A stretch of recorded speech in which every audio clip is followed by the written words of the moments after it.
third annual Spring Summit. It is officially 5 o'clock Eastern time, and we are ready to kick off this summit.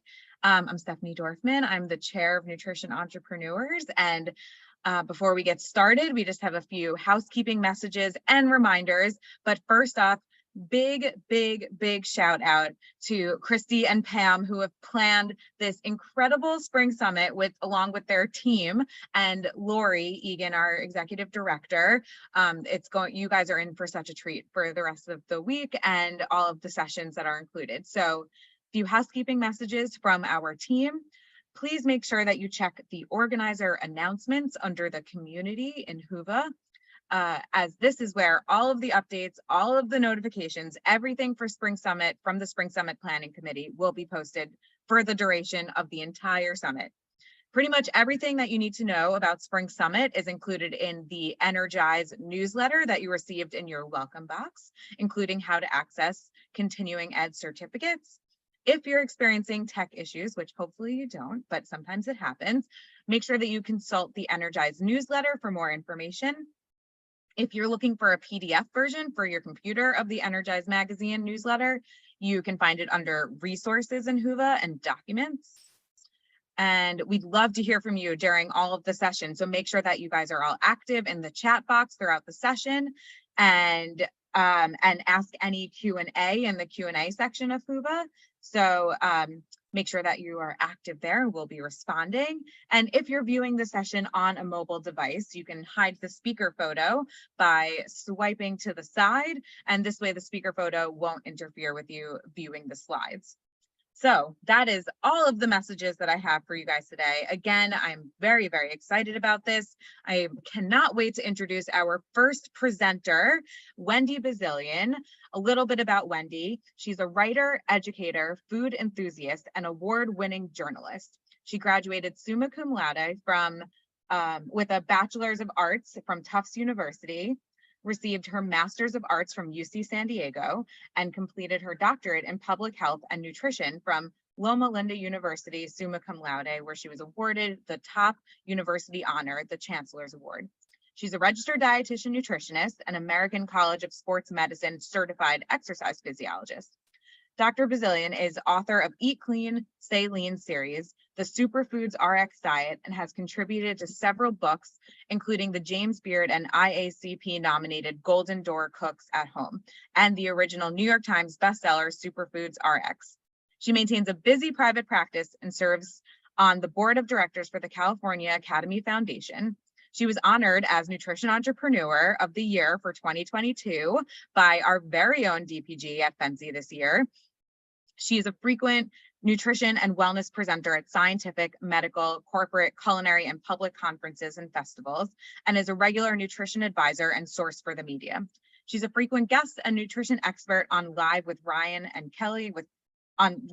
Kelly and Ryan. And just a really big shout out to Seeds of Wellness, which you are going to hear all about in our upcoming presentation, for sponsoring the Spring Summit.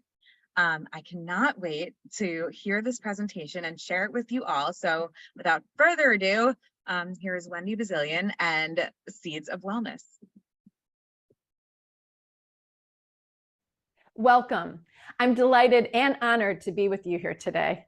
And thank you to our session and lead sponsor of the summit, Seeds of Wellness. Over the next 30 minutes, I'm going to be talking all things chia. I'm going to pop off camera to share with you some slides and then come back on to bring it all to life with some flavorful and nutritious applications. You'll also hear from our sponsor CEO, Sandra Gillot, an inspiring health crusader and entrepreneur herself. Every year I set a personal intention, a mantra of sorts for the new year, something I bring each day specially to my personal and professional life. And this year it's been better together. Friends and family, outside interactions, the things I do, and of course, my professional relationships and collaboration are a big part of that. And better together can be extended to our food too, of course. You think about how foods come together on the plate at mealtime or in a recipe to bring about the best flavor and presentation.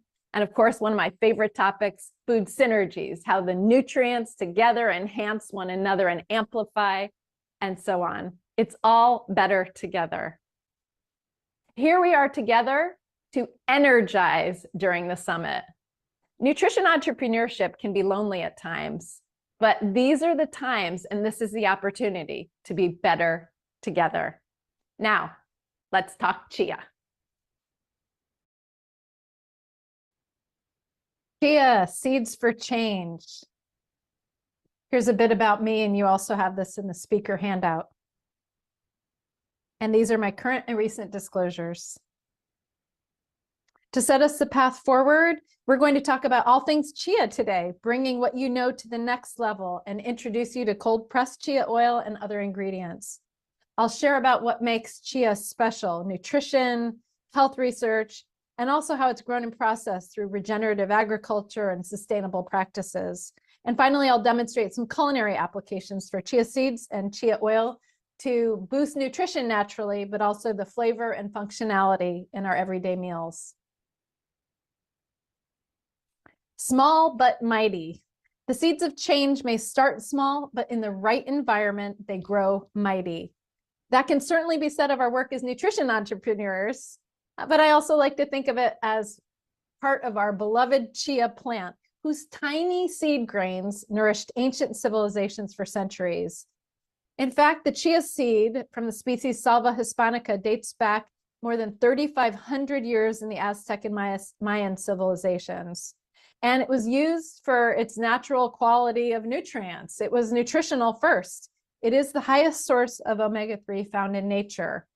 It's native to the Central American subtropical region, and it was consumed as a nourishing, high-energy grain. It was also employed in tribal and religious ceremonies centuries ago. And it was so valuable, in fact, that the Aztecs used this crop, chia, as a form of currency.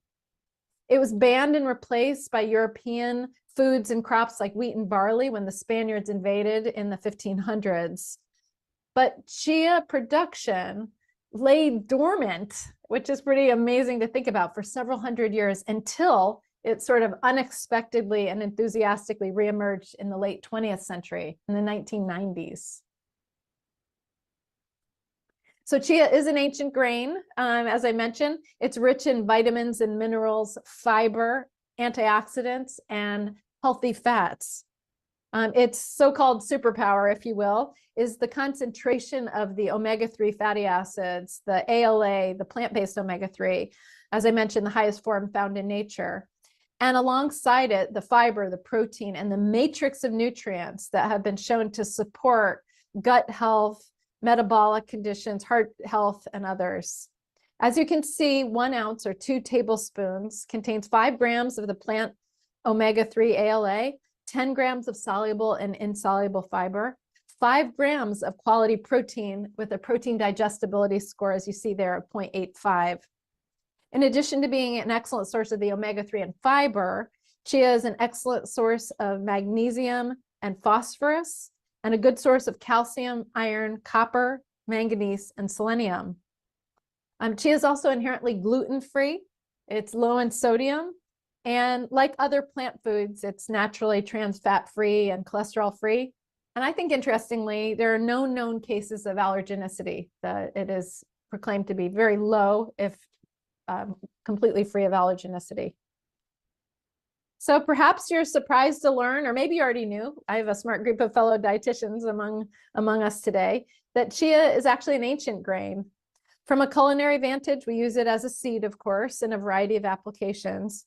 Though you'll be interested to know that the cold pressed oil that I'll be sharing more about today, along with the chia flour, not just ground chia, but a high fiber chia flour, is used in bakery, snacks, and pasta, and more. And they exist today with some interesting functionality, not to mention great nutrition. As a simple graphic comparison to ground us where chia falls among the other ancient grains like quinoa, amaranth, and sorghum, which of course have their own wonderful merits, flavors, and nutrients. On the left, you see per 100 grams, chia is the highest in protein and dietary fiber. Plus, it contains that omega-3, which is, of course, a standout among the ancient grains. And we also know ancient grains are abundant sources of micronutrients like calcium, phosphorus, iron, magnesium. On the right, we see chia is particularly high in calcium, also in phosphorus. So to remind us and get us back to our roots, so to speak, our omega-3 roots and understanding of this essential fatty acid, there are three main omega-3 fatty acids: alpha-linolenic acid, the plant ALA, EPA, and DHA, which are the marine sources.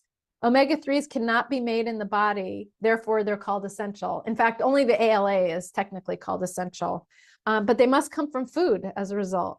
EPA and DHA are found in the fatty fish, the marine sources, salmon, mackerel, trout, etc. ALA is found in plant-based foods such as walnuts, chia, flaxseed, canola oil. As examples, 1 tablespoon of chia seeds or 1 teaspoon of chia oil provides the full daily recommendation, the adequate intake, and then some of the plant-based ALA. And among the nuts, most of us already know, walnuts are the only tree nut that is an excellent source of the ALA. ALA offers many benefits, as we're going to look at in a moment. There is an adequate intake level set since 2002, I think it was set, and adults generally meet this recommendation. However, more recently, researchers, based on new evidence, deeper body of evidence, recommend more than the adequate intake level for health promotion and disease protection, on par with 2 to 4 grams per day. If we look at that as a benchmark, many people aren't getting enough.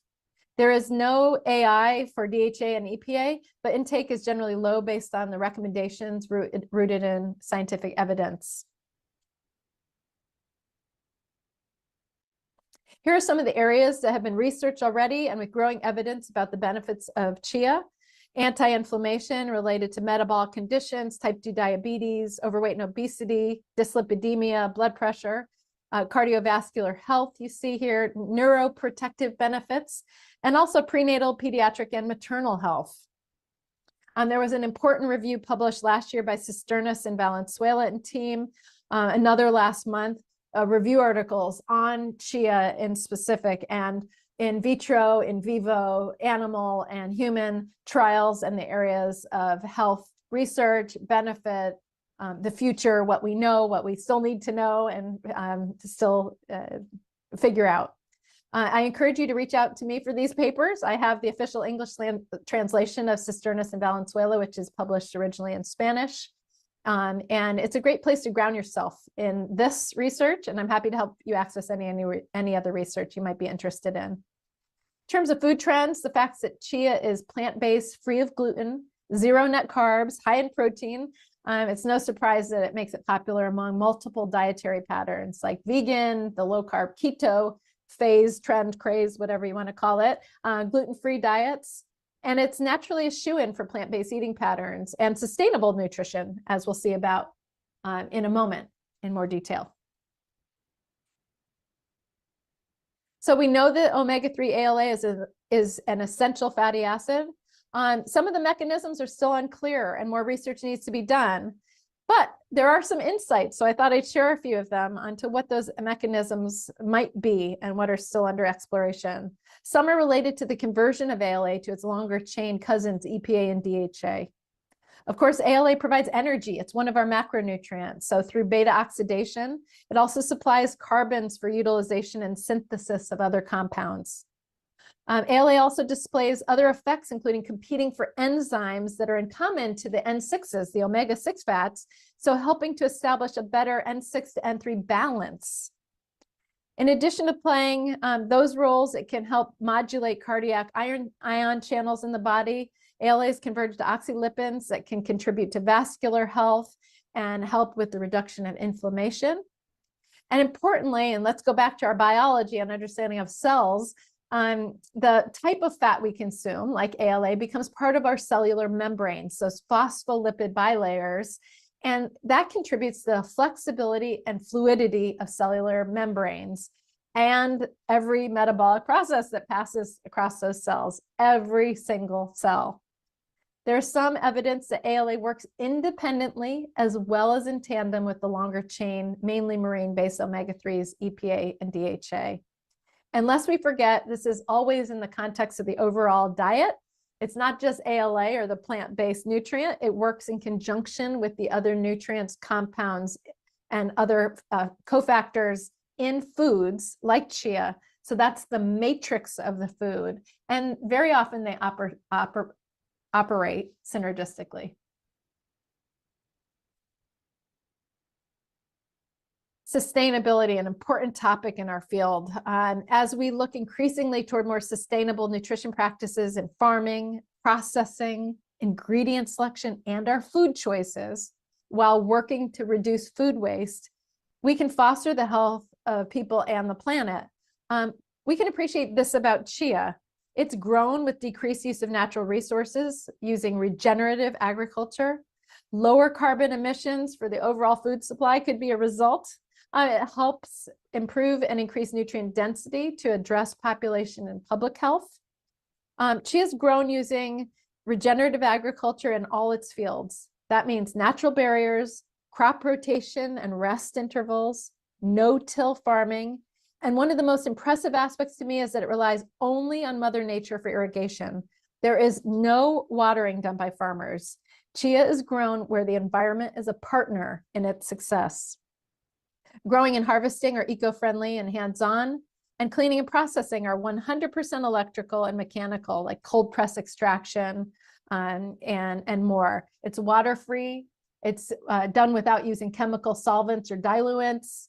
And even the processing plants are situated, they're built to be green plants, eco-friendly plants with low carbon impact, situated geographically to minimize like transportation and support of the local economy. I was certainly impressed by this. I mean, I sort of knew some of the nutritional prowess and merit and some of the research, but when I learned how impactful and compelling the sustainability story was, it's really a mighty little seed took me there. So now we're going to shift and bring it to the table. Before I turn off my slides for the next several minutes, I wanted to briefly show you a resource you'll have and preview what's to come. So this is a graphic that is pulled out of what we call the Smoke Points research handout that you'll have available for today. I like to think about balance. Maybe I've said that word a few times already. And better together is my personal mantra, personal and professional mantra for the year. And maybe this is a good way of sort of segueing into our culinary oils. Better together, using a variety of culinary oils and looking at the makeup of the fatty acids across the oils is really fascinating. That's what you see in the chart on the right there. On the right, you see that there's a mix of monounsaturated, polyunsaturated, in some cases saturated fats across the different oils. And oils, especially oils, are particularly and mostly made up of the unsaturated fats. They're the liquids, as we remember from our chemistry classes. Generally, we know that the plant-based cooking oils have these beneficial monos and polys, the MUFAs and PUFAs, but it varies widely, as you can see. Only a few are rich in the omega-3, the chia, flax, canola, walnut. Chia has the highest concentration of the ALA omega-3 in the plant-based cooking oils, with 63% of the total fat coming from the omega-3 ALA. Avocado oil and extra virgin oil only have less than 1%, for example, of the ALA. Canola oil has about 9%. You can look at the walnut and the flaxseed on this chart as well. Most cooking oils have higher percentages of the monounsaturated fats and the N6s, the omega-6s, balancing out types of our unsaturated fats in diet, in particularly the omega-6s. By adding more omega-3s can be beneficial to health. And on the left, you have the smoke point thermometer. This gives us a good gauge of what point that we can cook things safely at. You might notice that actually chia oil has a relatively high smoke point, one of the highest among the plant oils, and it's been verified by stability tests at various heat treatments, including frying, though that may not be my top nutrition tip for the day, fry with it. And there's a lot of other wonderful ways to use it. You can see the extra virgin olive oil has a smoke point of 400. Avocado oil has a smoke point of 480. The smoke point, again, as a recap, is the burning point, or the temperature which an oil or solid fat starts to produce that visible smoke that typically appears like bluish gray. It changes in smell. It changes in chemistry. It's a sign of oxidation and chemical breakdown, and also the formation of compounds that have shown to potentially increase health risks. So smoke points, while they vary widely, it's good to get to know them so we know and we have a context on which oils we should use for what applications. With this in mind, let's bring chia to the table. I'll show you some fun and flavorful ways to incorporate chia seed, chia flour, chia oil into our everyday meals. And as you see here, and as you see here, we can use it for drizzling, dressing, baking, sauteing, and I look forward to coming back on screen. Okay, so now that you know everything about chia, let's talk about how to use chia and chia oil in our everyday lives. Probably the most familiar is already chia seeds. I would be willing to bet that you're already using it in some interesting ways, so I'll start there. Some of the ways that I love to use it, of course, it is an instant thickener. It actually attracts water 12 times, up to 12 times its weight, in fact. So I use it in jams. This is a cherry compote that I have that I put on ricotta. Yogurt in the morning for my morning breakfast, or during the day for snacks. Chia seeds go nicely, of course, into smoothies. You can put them into breads and bakery applications, and you can make puddings. You know, I have a chocolate pudding here that's a plant-based milk with chia seed, and then I also have a vanilla creamy milk-based chia. Oh, I put some banana in this one also, pudding, that I love the little containers and cups and recycling those and make my own chia pudding. There's lots of ways to sprinkle and incorporate them. Chia oil, however, is probably a little newer to you. Think back when olive oil first came into your life, if you can remember. It was probably a little different. The first taste was like, what is this? It's a little different. It's a little grassy. It's got a little bit of that bite at the end in the high quality olive oils. I think you'll find some interesting things with the flavor of chia oil, and I would encourage you to sort of use it simply the first time. Take a crusty piece of bread, dip it in, taste it, get the feeling. The organoleptic chemists have done flavor analyses on chia oil, and these are some of the notes that you might pick up. Dried fruit, so sort of toasted flour, for example. It's a bit nutty. It's reminiscent of a nuttiness and the earth. And of course, it's uniquely chia. So you get some of those flavor notes. What I found incredibly seductive, if I can say that, about the organoleptic analysis was the poetry that came with the mouthfeel. They said it was silky and smooth, had a clean finish, it was rounding. And a fellow colleague chef and dear friend of mine also said velvety. So it sort of adds a textural component. And we already know the nutrient composition. 1 teaspoon of the chia oil, which is 63% omega-3 ALA, 1 teaspoon more than covers the adequate intake or the recommended amount on a day for adult intake. So chia seed, chia oil. We know that chia oil, we might think of it as a finishing oil. My goodness, isn't it a fragile oil? Is it delicate? It is. It can be a great finishing oil, but it can be a great, great cooking oil as well. The smoke point is 420 degrees, and heat stability tests, as I mentioned, have shown that it holds up over time. This is in part due to the antioxidants, which protect it from oxidation, but the antioxidants hold up over time as well. So you can use it for things like roasting. I roasted some carrots, and I'm putting the carrot greens in a second into a pesto recipe, but roasting some carrots. What I do there actually is I use an olive oil base at the beginning, and then halfway through when I turn my carrots, I add the chia oil at that point. I just feel like it sort of preserves and bumps up the flavor, and I really love it that way. You can literally stir fry vegetables in a pan using chia oil. Again, I'll often start at maybe a higher heat, the longer to cook vegetables, at a more neutral oil, maybe an avocado or olive oil. And then I'll bring in the chia oil, layer it a little bit later. Another thing I learned from a chef friend of mine, layer it to bring out some of that flavor that I talked about and that mouthfeel and the nutrition. Some interesting ways to bring it to the table through cooking. It can go into baking as well. Maybe we're not baking bread as, maybe your clients aren't baking bread on an everyday basis, but if you do, oils actually bring textural and moisture and different qualities to our breads. So thinking about that when you're even in baking, maybe not as much toward the sweet baking side, but it can round out flavor. Sometimes if you have something very, very sweet, balancing it with something that has an earthiness can sort of bring the whole back together in that way. What else would I like to share with you here? Little grain dishes. This is another thing. I often cook my quinoa, my rices and everything in like a vegetable broth or in the stock that's created from some leftover vegetables. So that's one option, but sometimes I'll add a little drizzle of oil during the cooking. I feel like it softens up and makes the flavor more rich while I'm cooking. And certainly at the end, when I drizzle it and chop in some vegetables. So a couscous or a quinoa salad is another great way to go with the chia oil. I have here a traditional sort of salsa. It's called pebre. It's the Chilean salsa. I felt obliged almost, it's so amazing. Sort of like a condiment that is very familiar to Chile to keep in context of our wonderful opportunity to talk about chia oil today. And pebre is basically very similar to like a pico de gallo.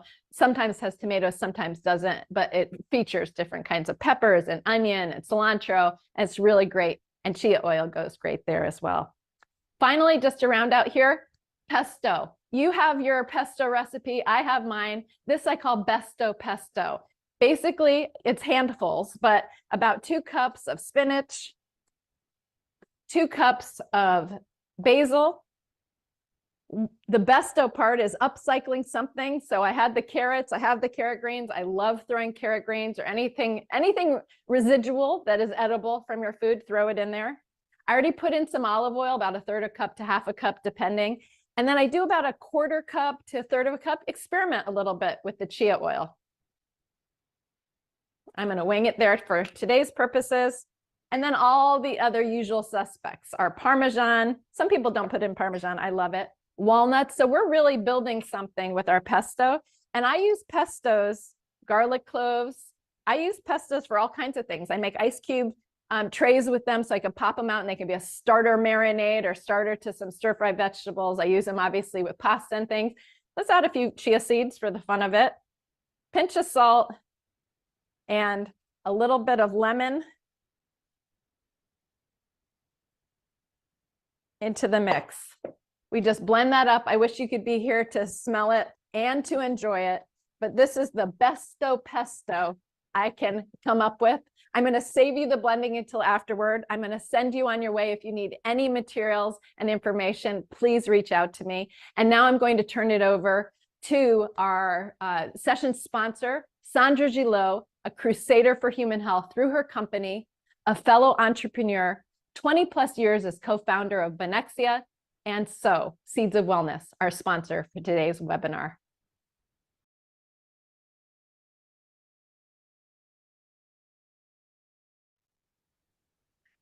Thank you, Wendy, and good day, nutrition entrepreneur. I'm Sandra. As a fellow entrepreneur, I'm honored and pleased to be part of this wonderful event today. I will share my screen. Just give me a second. There we go. So, Seeds of Wellness is a brand of Benexia. As a co-founder and CEO, I'm here today on behalf of Seeds of Wellness, a Benexia brand. Then we are a group of people passionate about nature, health, and chia seeds. Our mission is to bring natural, healthy, and sustainable chia products to the consumer worldwide with a full commitment to our corporate, social, and environmental responsibilities. Today, through our modern, clean, and environmentally friendly manufacturing capacities, we offer a variety of natural, novel ingredients to the food industry. We are proud and happy to work with leading food companies worldwide to pioneer innovative products that incorporate our ingredients always focusing on great taste, nutritionally superior and attractive creations, and cost efficiencies. Equally proud are we to participate in the sustainable development of these regions, which give us the opportunity to share chia with the world. Our mission: we are a Chilean-based company that has regional operations in Bolivia, Argentina, and Paraguay. We started with chia in the year 2000 when we started developing the agricultural production of the seed. At the same time, we started its promotion on the markets. Chia retained our attention for its amazing nutritional properties that could only do good. Throughout the years, we have specialized in the industrial production, processing, commercialization, and marketing of chia and chia-based ingredients. Our facility in Arica, a city in the north of Chile, processes chia seed into ingredients for the industry that go beyond the seed themselves, such as chia fiber, protein, chia oil, which you just learned about from Wendy. These novel natural ingredients are manufactured in a modern, clean, and environmentally friendly plant where we implemented innovative technologies specifically designed and developed to process chia seeds. I encourage you to check out some images of our installations, our people, and some of our work we do, by visiting so.bio and benexa.com. We truly believe we have so many good things to bring to people and the planet, and it's our responsibility to make things change for the better. Speaking to a room of entrepreneurs, I want to hit on our values because this is truly what keeps me inspired and loving what I do, and what will help us achieve our vision of being considered the worldwide experts in innovative chia-based nutritional solutions. Our values then are people, safety, respect, excellence and innovation, teamwork, and sustainability. Sustainability applies to different aspects of the business. The meaning is to have a positive impact on people and the planet.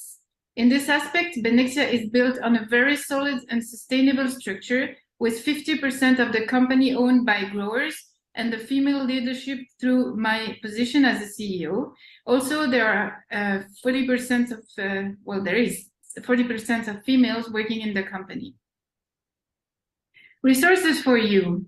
Yeah, we want to be a resource for you to support your work and be your source for all chia questions.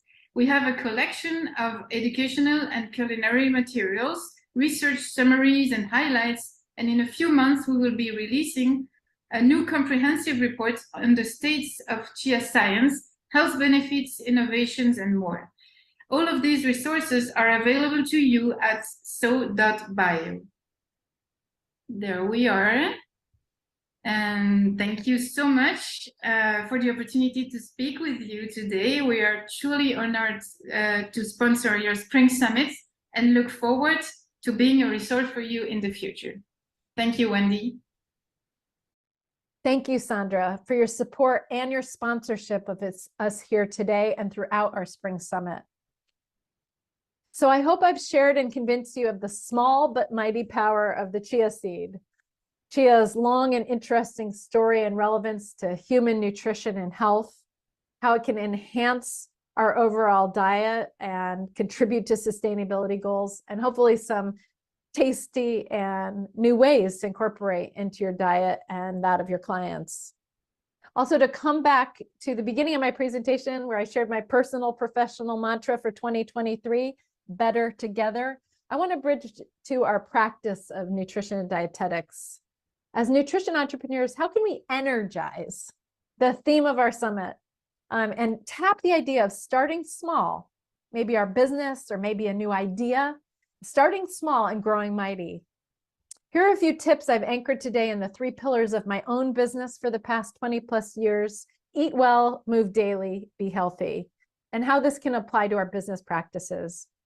Eat well, how you nourish yourself physically and metaphorically. This is your professional story and recognizing your relevance to human health, to yourself and your clients. Move daily, keeping our minds and bodies energized and engaged and stimulated. It's important so we can show up as our best selves. And be healthy. There are many tenets, but I'll suggest the one about work-life balance and what measures we can practice to create healthy boundaries between work and personal life. We can go from small to mighty, if you will, by challenging current processes, what's working and what's not working. That's letter C. We can highlight our wins and celebrate with others. That's H. Based on those highlights and the reflections and challenges to ourselves after, we can work to implement what's working and continuously adapt, tweak, enhance, improve. That's letter I. And don't forget to make positive affirmations, letter A, an essential part of your day. That's CHIA, chia. And with that, thanks a bazillion.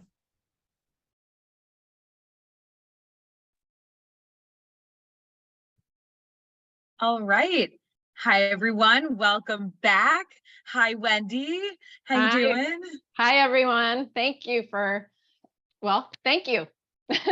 Yeah, I know there's been some really awesome conversation going on in the chat, and so many people, you know, I mean, it was my first time hearing about chia oil also. So just super excited about it. And so we have about 20 minutes left to do some Q&A, and we have some awesome questions in Whova. So I'm just going to kind of start from the top, the ones that have been voted up the most, and then we'll see how much we have time for. Okay. All right. So Wendy, the first question for you is, where can we find chia flour and can it be homemade? Oh, chia flour. Yes. So we'll start there. Wonderful. Well, in looking at all things chia, I'm excited to share a couple pieces there. I am previewing something that isn't quite available the way that we hope it will be. So we create the demand. I saw some chat going like, you saw it here first, and now we're going to see it on shelves. But chia flour, let me talk through that just very simply. You can grind chia and call it sort of a chia flour like product. I mean, there's nothing wrong with that if you like sort of look up the definition of what flour consists of. But chia flour for bakery is actually what is sort of left behind and sifted out once you cold press the chia. So in Seeds of Wellness, they do have, but not in our market yet. It's coming soon. Actually, it is here, but it's in the food industry. So like you look for some better for you products. I should, double back for a second. You can't buy the flour for your own kitchen yet. You might be able to, get to know me and maybe I have some connections, but you can't buy it like that. But you might be able to find it listed inside a better for you, anyone who's going to Expo West or anything like that, sort of better for you type of product on the marketplace. But as the flour, we're going to start seeing it in bakery, in there. It is sold in Latin America as so chia flour. And what that is in a production where the chia seed, and there's no food waste that comes from this, all parts of the chia seed are used. So after you cold press the oil, and you don't extract 100% of the omega-3, the flour becomes then 2 levels of sifting. If you remember going to the beach when you were a kid and sifting out, sifting your goodies out. One is a high fiber flour that comes out. It's still an excellent source of omega-3, super high in fiber, one of the higher soluble fiber alternative flours there, the whole gluten-free story, et cetera, and so forth. So, that's a long rambling answer to answer. Not exactly on our store shelves yet, but again, it is available, and you can either grind it if you want to play with chia in powdered form, but moreover, there is a chia flour that we might find in the food industry. Awesome. Okay. Next question is about smoke point, which I know you talked about during your presentation. So smoke point being important, what are some other factors to consider when you choose an oil? Yeah, I really encourage you. It's right there on the Whova app. It's one of the handouts, visit the exhibitor booth because it's right there. And actually I helped create this and really talk about this. Smoke point, I think, is incredibly important in certain ways. Like we want to know, when I search sometimes, or if I tell a client, cook with the right oil. What should we have in our pantry? You want to know at what point it sort of becomes that bluish puff of smoke. It creates new compounds, might put us at health risk, etc. Plus, by the way, it doesn't taste as good and it degrades. So I mean, what's the point? But it's not the only thing. And so, a few of the things that I just wanted to share is that, refining versus unrefining, and not even saying one better than the other, but thinking about, in a refining process, how is it refined and what is lost or what is gained? I mean, usually a refined oil will be like more bland or neutral in flavor. That could be appropriate. Sometimes it brings up the smoke point, but some recent research on some of the oils that are maybe higher in the N6s, the omega-6s, there's lower oxidative stability. I mean, smoke point, again, not being the only thing. Flavor sometimes manifests as antioxidants. So, sometimes the character that an oil has, and this is chia oil, but this is, your extra virgin olive oil. This is other oils as well. The character is, you might be thinking, I wonder what chemical compound, what nutrient might be there. So smoke point is important. So no doubt, I feature that. We have that neat little thermometer. We have sort of the distribution. I saw someone like saying, look at that big bar of omega-3s, on the chia oil, which has a remarkably high and stable smoke point for a plant oil. But thinking about the others, and you'll find that in the handout as well. Amazing. So you kind of touched on this already, but one of the questions was, in your opinion, what are some pantry staples when it comes to culinary / edible oils? Yeah. Well, I mean, I think, and I talk to chefs a lot, and I work with a lot of chefs, and I'm in the kitchen myself. I'm not a chef. I'm a master assembler. I'm pretty good in the kitchen, but you know what, chia oil is not, I'm not here to say chia oil should be your only oil, everyday oil. We want to have, like a little repertoire, how do we put in our pantry, or moreover, how do we suggest, if you're in private practice, to your, how do you get people sort of on board with not having too full of a pantry, or is it expensive? Am I going to like it? So, I think having a really great, flavorful extra virgin olive oil, really special one, that you don't cook with, is a good idea. Having a neutral based, high smoke point, neutral base, maybe avocado oil or something that you can cook with, sear with, that it's not going to impart a whole lot of flavor, is important also for a number of reasons. Having some will say like a coconut oil because of how it behaves. I always have some butter, I mean, that's it's not a liquid oil, but it's a solid.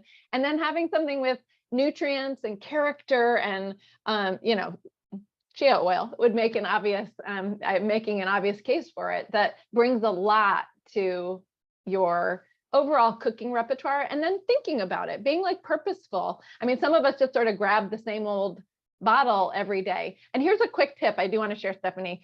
Here's a quick tip. One of the things I do is I usually buy like a couple bottles of extra virgin olive oil, like the ones that I cook with, not the super special ones, but the ones that I'll, cook with or make my dressings with.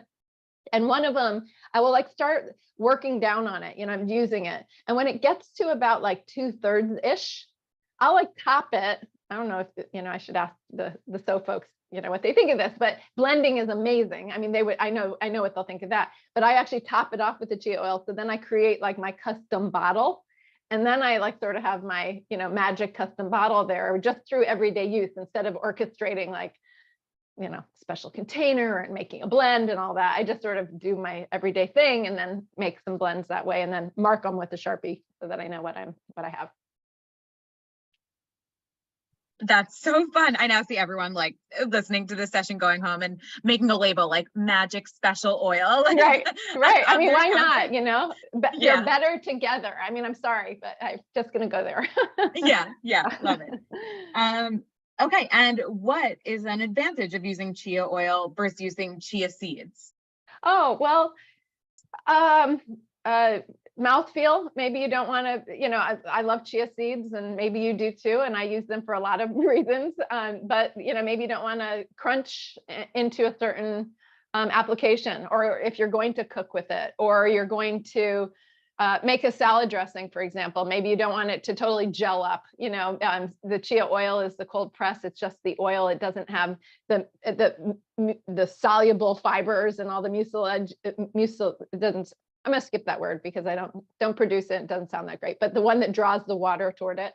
It's like sort of functionality meets texture meets purpose. I mean, a little goes a long way. I am all for, as I'll throw some chia seeds in a smoothie, but some days I don't want to chew on my smoothie, I'll just put a little chia oil in there. Great. Yeah, that's a great idea. We are getting a request, which I'm not sure if you have it in the handouts, for the link to the pesto recipe, or if you could provide that. Yeah. My besto pesto. Pesto. I will make that available. I sort of have it in my funky handwritten, that we have stuffed up in our cupboard, or I don't know. I'm revealing far too much in the moment, but taped up onto the wall. Yeah, I'd be happy to make it available. It's my pleasure. And then please play with it and make it your own. Yes. Special magic pesto. And okay, next question. What are some easy recipes to make with chia seeds? I know you mentioned a few in the demo, but if you have any others. Yeah, I would say, and thinking of us as nutrition entrepreneurs and trying to think of people who might be either developing recipes or giving clients ideas and so forth, sort of start with your recipes that use oils and ask yourself, after you taste it, would chia oil fit here? Would it, in part, I'm not talking about, a full swap right off the bat. If, get to know it, see how to work with it. Also at the so.bio site, there's a bunch of recipes, but it can really navigate really nicely into a lot of things. I did see, I don't know if it was in the chat or in the question, someone said, what does it not go with? I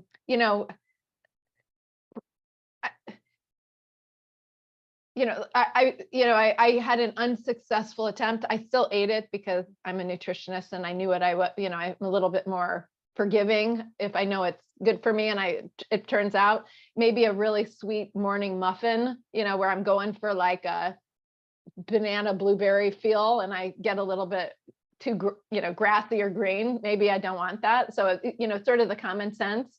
But even as I showed in the demo, sometimes thinking about a little oil rounding out. One of the really cool things that I thought about out loud with a chef recently was the use of oils not for mouthfeel and helping with texture, especially in things that have fruit that are icy in nature that don't give you creaminess. So think about this. If you have a smoothie, probably the number one ingredient to give creaminess is like a banana, unless you're using like yogurts or dairy milk or something like that. But the banana we use for creaminess, or a mango, if you blend it long enough, that can become the creamy texture. But a lot of the other fruits sort of have an icy, once they get cold, they stay sort of icy. And if you're using a plant-based milk alternative, not a dairy milk, they're watery. I mean, they're icy too. So how do you create creamy without going overboard? A little chia oil actually gives velvet to your mouth. I mean, like literally. And I would encourage people, and we're going to be doing a little dinner shortly, and we're developing a sorbet recipe that uses just a little. I mean, it's sort of like Lost. It's sort of like a, what's the secret thing going on here? It's not, oh, it's calling out chia. It's chia oil. It's more sort of behind the scenes, but it's improving the mouthfeel. So, anyway, for what it's worth, it can go in a lot of different places, but I'm not saying it's in your every meal, every course, every day, but experiment with it throughout the day. Yeah. Okay. I think we have time for one more question. So I'm going to end it on this one, and just keep in mind, if we don't get to every question, which there were a ton of good questions, Wendy is available. You can stop by the booth. You can send her a message on Whova. And Wendy, also for you, you can reply to any of these questions through the Q&A portion of this session. So the questions will get answered, just maybe not on the video. So last question that we'll touch on: what is the best brand or resource of chia oil that you can recommend? Well, I'm both obliged, but this comes from an honest place. I think so chia oil is the way to go. You can find that available. It's available to all of us. You can go on, name your, point and click purchasing source, and you can find it there. But you know, I would find high quality chia oil. You sort of know it, and just try So, because it's their commitment to testing and purity will give you an authentic taste on what it's supposed to taste like, the freshness, the appeal, and then from there. There's some others, and actually, because So is owned by Benexia, Benexia is an ingredient company, so you might find the same quality in some other brands as well. So it is making its way in, but I would definitely encourage you to go check out the So chia oil. Awesome. So, well, Wendy, big thank you again for kicking us off on our Nutrition Entrepreneurs Spring Summit, and for Seeds of Wellness for sponsoring the summit. And just a few quick announcements for everyone. Thank you for attending the first session. And just a friendly reminder to take a quick minute to complete the session feedback form, which can be found on the session page under the video. You can click, there's a button that says rate session to complete the form. So to help us continue to create content that you love, just make sure that you fill out that session survey, and it'll also enter you into the survey contest if you include your name, and we'll also earn you leaderboard points for completing the forms. And as a reminder, the winner of the survey contest will be announced during the closing session of the summit, and the winner must be present to win. So the reason why we're wrapping up a little quickly and we're tight on time is because we have another session starting in 9 minutes or less. So we look forward to everyone joining the next session, Essentialism, Efficiency, and Time Management, the Roadmap for Leaders and Entrepreneurs, with Sahar Safi. And it starts right after this at 6 p.m. So Wendy, did you have anything else to add before we close things up and wrap things up? No, I mean, honestly, thank you so much for inviting me to sort of be part of the energized launch. And I say, let's have lots of conversations over the next week. I really look forward to it. Thanks, Stephanie. Awesome. Thank you so much, Wendy. Yes. Thank you. Enjoy the rest of the summit. All right. Be well.